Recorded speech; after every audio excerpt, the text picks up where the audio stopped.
माणुसकीचा जिवंत झरा विसरवाडी नाणेसधाम रुग्णवाहिकेचा अपघातग्रस्त रुग्णांना जीवनदायी आधार।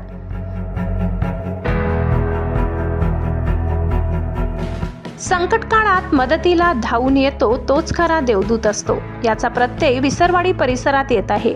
कोंडाईबारी घाटातील अपघात असोत की आपत्कालीन वैद्यकीय स्थिती, नाणेसधाम रुग्णवाहिका शेकडो लोकांसाठी जीवनवाहिनी ठरली आहे। ही 24 तास विनामूल्य सेवा अनेक गरजू रुग्णांचे प्राण वाचवले असून या कार्याचे सर्वत्र कौतुक होत आहे। रुग्णवाहिका चालक सुरेश वसावे हे दिवस रात्र स्वतःच्या विश्रांतीची पर्वा न करता रुग्णांना वेळेवर रुग्णालयात पोहोचविण्यासाठी झटत आहेत। त्यांच्या समर्पित वृत्तीला पाहून विसरवाडी येथील ग्रामीण रुग्णालयाचे वैद्यकीय अधिकारी डॉक्टर अजय कुवर यांनी अत्यंत भावनिक दाद दिली असून हाच मानवतेचा खरा चेहरा आहे अशा शब्दात या सेवेचा गौरव केलाय।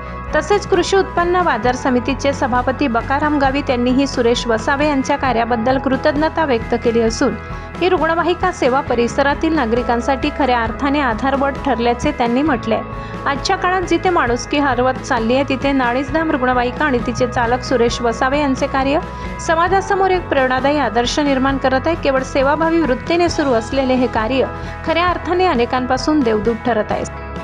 नमस्कार, मी डॉक्टर अजयराज कुवर, वैद्यकीय अधिकारी ग्रामीण रुग्णालय विसरवाडी। तर आज आपल्या इथं जे जगद्गुरू रामानंदाचार्य नरेंद्राचार्य महाराज या संस्थांनी जी आपल्याला ॲम्ब्युलन्स दिली, त्या ॲम्ब्युलन्समुळे आपल्या परिसरामध्ये होणाऱ्या अपघात, तसंच कोंडाईबारी घाटामध्ये होणारे अपघात आणि इथून तर सारवडपर्यंत होणारा जो हायवेवरती आपले अपघात आहे, यामुळे लोकांना बऱ्यापैकी सेवा मिळते, त्यांचे प्राण वाचून राहिलेले।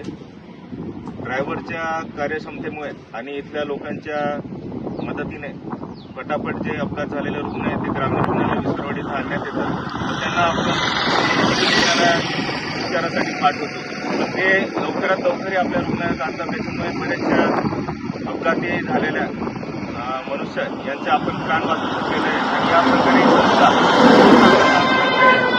आणि आमची अशी इच्छा आहे की असं त्यांनी काम करत राहावं व आपले विसरवाडीचे त्यांचे दक्ष अधिकारी अशोकदादा गावित हे पण चांगल्या प्रकारे सहकार्य करतात आणि याच प्रकारे रुग्णांचा जीव पण वाचतो आणि ॲम्ब्युलन्सची सेवा अशीच चालू राहील आणि अजून आम्हाला जर ॲम्ब्युलन्स मिळालं तर मदत चांगली होऊन जाणार, रुग्णांचा जीव वाचेल। मी धन्यवाद सांगतो आणि जय श्रीराम। सम्राट 27 न्यूजसाठी प्रतिनिधी संतोष चौधरी, विसरवाडी।